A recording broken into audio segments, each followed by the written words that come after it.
सद्गुरू गजानन बाबांचा जन्म हा रामनवमीत झाला आणि आपण असं एक तीर्थक्षेत्र आपलं असं आहे की दोघांना आपण पाळण्यात घालतो.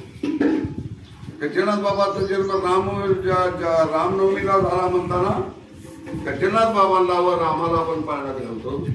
तसंच दत्त जयंती दिवशी गगनगिरी बाबांचा जन्म झाला म्हणून दत्तात्रयांना आणखी गगनगिरी बाबांना आपण पाळण्यात घालतो.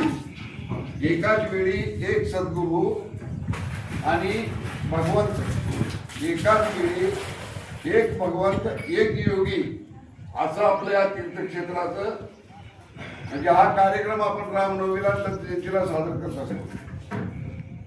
आता सांगायचं म्हणजे या गोष्टीला आता काय होतंय, मी लय वेळा सांगितलं, 1000 वेळा नाही लाखो वेळा सांगून राहिलोय. ज्याने वेळ गाठली त्याचा मेळ लागला. लक्षात ठेवा, तुम्ही वेळच गाठत नाही. त्याला उत्सुकता आणि चैतन्य लागते, त्याला त्या पावरीचं तुमच्याकडं अट्रॅक्शन पाहिजे, ओढाव पाहिजे. भक्ती देवळ बांधलं, कुठं मूर्ती बसवली, कुठं मठ केले म्हणजे सगळं झालं नव्हे, कुठं सोनं नाणं व्हायलं किंवा अन्य काय केलं, हे सगळं सगुण अवस्थेचं आपल्याला आनंद मिळण्यासाठी करणारी साधना आहे.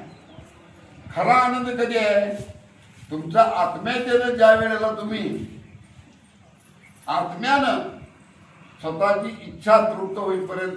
कसं होतंय, माणसाचं मनाप्रमाणे चालताय तुम्ही, मनाबरोबर चालणाऱ्याला भक्ती कधीही घडत नाही, त्यागानं भक्ती घडते. तर इच्छाशक्ती प्रबळ पाहिजे आणि विश्वास पाहिजे. तुमचा जर विश्वास नसेल तर परमार्थ करण्यात काही अर्थ नाही. नाहीतर आता टीव्हीवर आपण बघतो, ह्या महाराजाने हे केलं, त्या महाराजाने हे केलं. आपल्या इथं कोण महाराज नाही, आपल्या तीर्थक्षेत्राला महाराज बिराज कुणी म्हणायची काही गरज नाही. आपण एक चालक आहोत.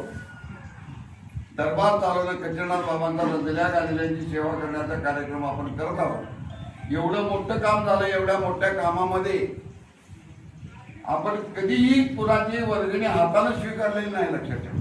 Press the bell icon on the YouTube app and never miss another update.